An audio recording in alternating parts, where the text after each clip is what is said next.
This is my presentation for Skewed Lines in the Mathematical World by Verson Ephraim for Ms. Wu's class 23X. Description. What are skewed lines? Skewed lines are not parallel and they cannot intersect. They only exist in 3D dimensions. They're impossible in 2D. And when you have a skewed line, think of a highway overpass. Because when you have a highway overpass, like this photo, take for example the top road and the bottom road. They're not parallel, they don't intersect, but they're skewed lines. They will never meet. And this is why skewed lines are so useful in actual world situations. Back to the slides. Okay. They lie on different planes. That's the key reason they never meet. Question 614. We had a question on our math homework a few weeks ago where we had the two parametric equations 5 plus 2t, 3 plus 2t, 1 minus t. And then we had the second parametric equation, which was 13 minus 3r, 13 plus 2r, and 4 plus 4r. We then made the two direction vectors, and then we used dot product. So we just did 2, comma 2, comma negative 1 times the vector negative 3, comma 2 times comma 4. And then we got negative 6. Because we got negative 6 and we didn't get 0, this proves that they're skewed lines. They will never meet. We then made the systems of equations. 5 plus 2t is equal to 13 minus 3r. Minus 3r minus 2t is equal to negative 13 minus 2r. We then concluded that r is equal to negative 2 over 5. We then substituted r into our third systems of equation, which was 5 plus 2t is equal to 13 minus 3 times negative 2 over 5. We substituted in r. We got t is equal to 23 over 5. We then substituted 23 over 5 into here, into our first parametric equation, and we got negative 18 over 5. We then substituted negative 2 over 5 into our second parametric equation. We got 12 over 5. Negative 18 over 5 and 12 over 5 are not the same. They're not equal.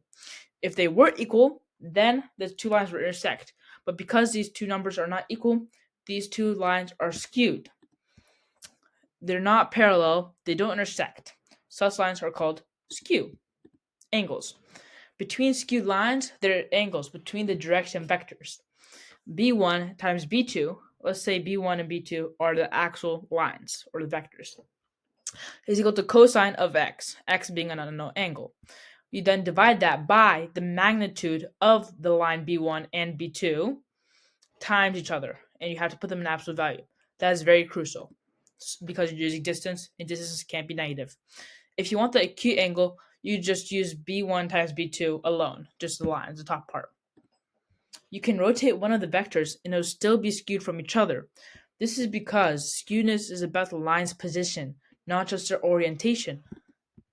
For example, if you have the vector 4, 5, 6, and you multiply that by 1, 8, 9, your second vector, divide that all by the magnitude of the vector 4, 5, 6, again, times the magnitude of the vector 1, 8, 9.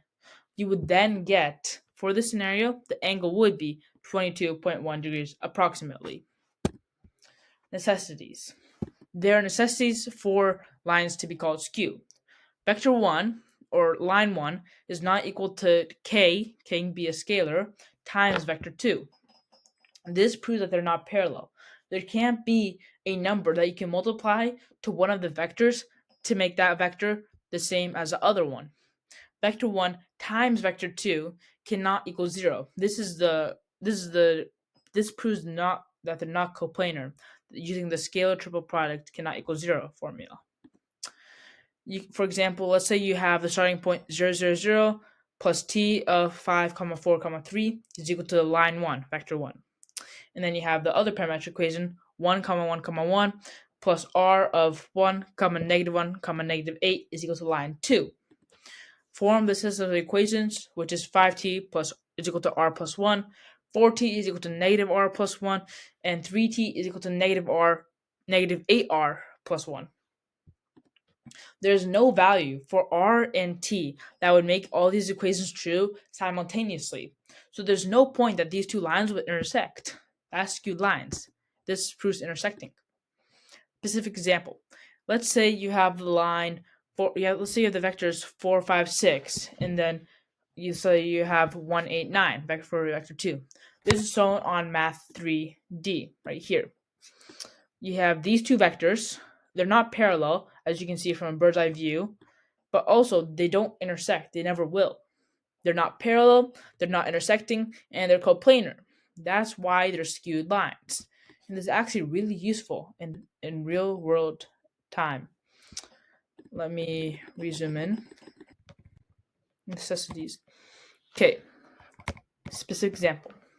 The cross product would be the vector 1 times vector 2, which is negative 3, comma negative 30, comma 27. This proves that they're not parallel. The scalar triple product would be a2 minus a1. a2 and a1 proves a2 and a1 just being a point on the lines, and b1 and b2 being the actual lines or the actual vectors. You would then get 1 comma 0 comma 0 times negative 3 comma negative 30 comma 27, which is equal to 3. This proves non-coplanarity. The distance between them would be negative 3, which we got up there, divided by the square root of negative 3 squared plus negative 30 squared plus 27 squared. This is equal to 3 divided by the root of 1638, which is the distance between the lines. The angle between them would be b1 times b2, which is 98. We basically just multiplied the two vectors and added them together. And then we found the magnitude of each vector. And vector 1 or vector b1 would be 77, and b2 would be 146, which is cosine of x. So then you do cosine of x is equal to 98 divided by our two magnitudes, and you would get 22.4 degrees, which is the angle between them. The distance between the lines. This is the actual formula that we use for the slide above. So the distance between the lines is a2 minus a1. As I said before, a2 and a1 would be a point on each line, and b1 and b2 are the actual lines. And you put these in absolute value because distance can be negative, and you divide them by the magnitude of b1 and b2. And this measures how far apart the lines are sideways. This uses the same triple product concept, and this a1 is a point on line 1, a2 is a point on line 2, b1 is the direction of line 1, and b2 is the direction of line 2. b1 times b2 is the magnitude between these two lines. And here is what I was talking about.